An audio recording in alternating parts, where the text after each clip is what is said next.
Good morning, families. This is Miss Nicolau here with a read aloud to share to you. This read aloud helps us understand a little bit about respect. Respect is when you're treating someone else or something else the way that you would want to be treated, kindly, fairly, and justly. So I want you to follow along and understand how it might feel to be a certain crayon in a crayon box. Let's read together. This is The Day the Crayons Quit by Daywalt.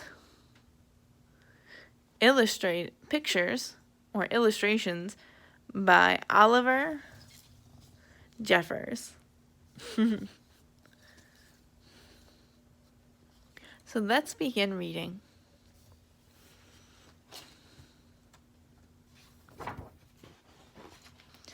One day in class, Duncan went to take out his crayons and found a stack of letters with his name on them.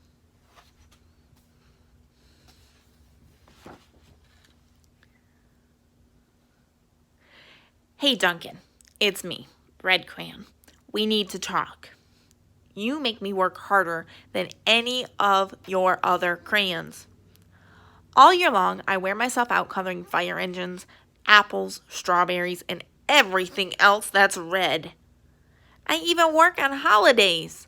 I have to color all the Santas at Christmas and all the hearts on Valentine's Day. I need a rest. Your overworked friend, Red Crayon.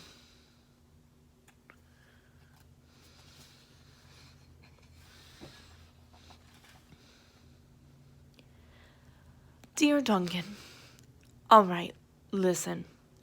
I love that I'm your favorite crayon for grapes, dragons, and wizards' hats. But it makes me crazy that so much of my gorgeous color goes outside the lines. If you don't start coloring inside the lines soon, I'm going to completely lose it. Your very neat friend, Purple Crayon.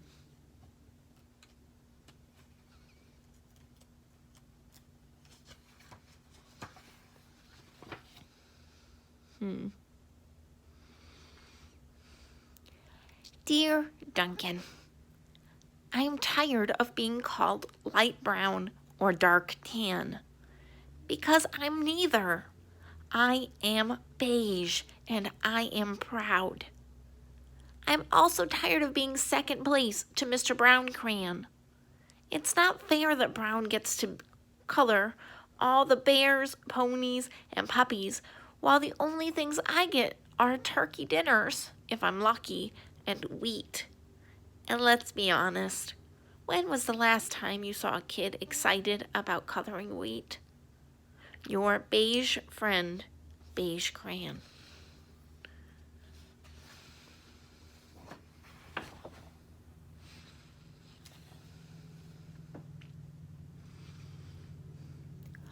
Duncan, Gray Crayon here. You're killing me. I know you love elephants, and I know that elephants are gray. And that's a lot of space to color in all by myself. And don't even get me started in on your rhinos, hippos, and humpback whales.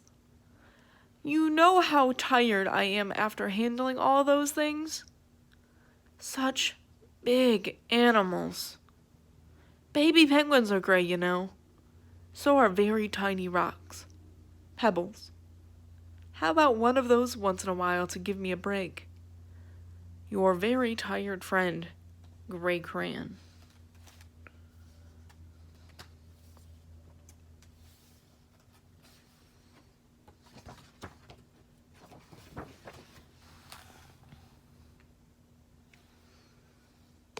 Dear Duncan, you color with me, but why?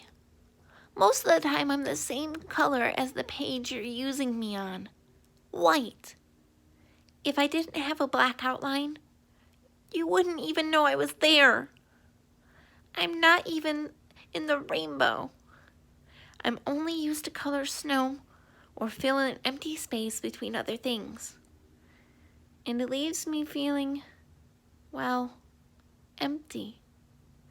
We need to talk. Your empty friend, White Crayon. It's a White Cat in the Snow by Duncan.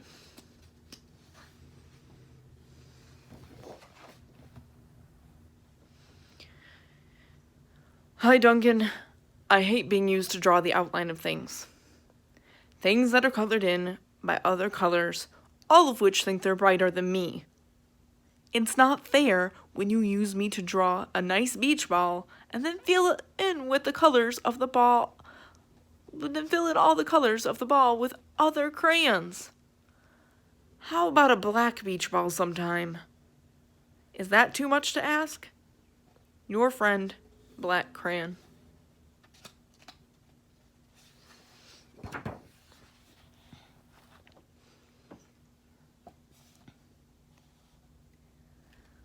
Hi, Duncan. As Green Crayon, I am writing for 2 reasons. 1, to say that I like my work. My workloads of crocodiles, trees, dinosaurs, frogs. I have no problems and wish to congratulate you on a very successful coloring things green career so far. The second reason I write is for my friends Yellow Crayon and Orange Crayon, who are no longer speaking to each other. Both crayons feel they should be the color of the sun. Please settle this soon, because they're driving the rest of us crazy. Your happy friend, Green Crayon.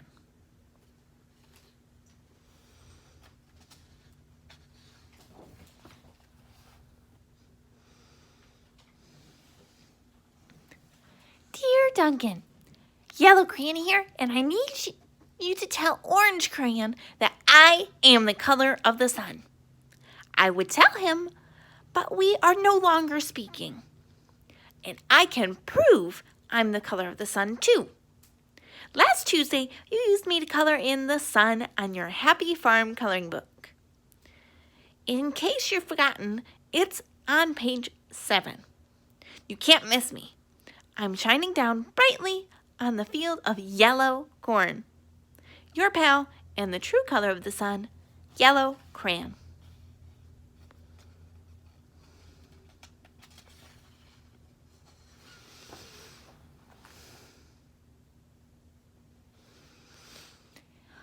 Dear Duncan, I see Yellow Crayon already talked to you, the big whiner.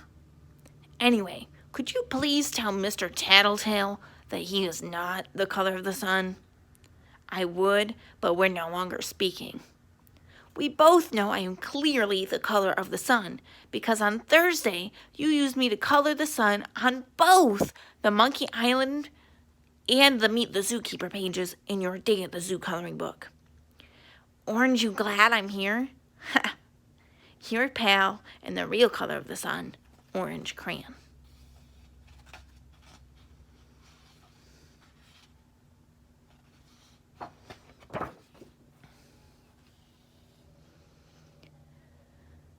Dear Duncan, it's been great being your favorite color this past year, and the year before, and the year before that.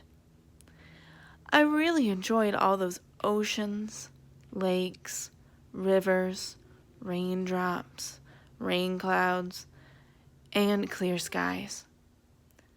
But the bad news is that I'm so short and stubby, I can't even see over the railing in the crayon box anymore.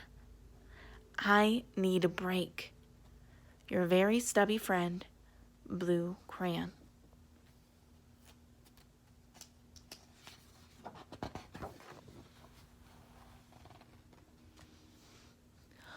Duncan, okay, listen here, kid. You have not used me once in the past year. It's because you think I'm a girl's color, isn't it? Speaking of which, please tell your little sister that I said thank you for using me to color her Little Princess coloring book. I think she did a fabulous job of staying inside the lines.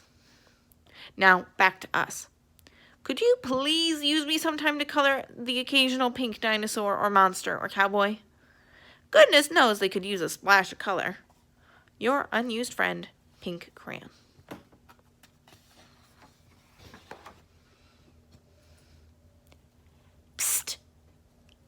Hey, Duncan. Yes, it's me, Peach Crayon. Why did you peel off the paper wrapping? Now I'm naked. I'm too embarrassed to leave the crayon box. I don't even have any underwear. How would you like to go to school naked? I need some clothes. Help. Your naked friend, Peach Crayon.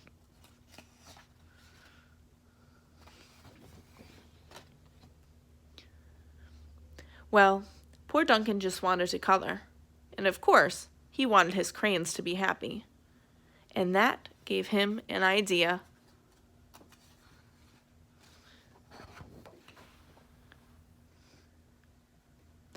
When Duncan showed his teacher his new picture, she gave him an A for coloring.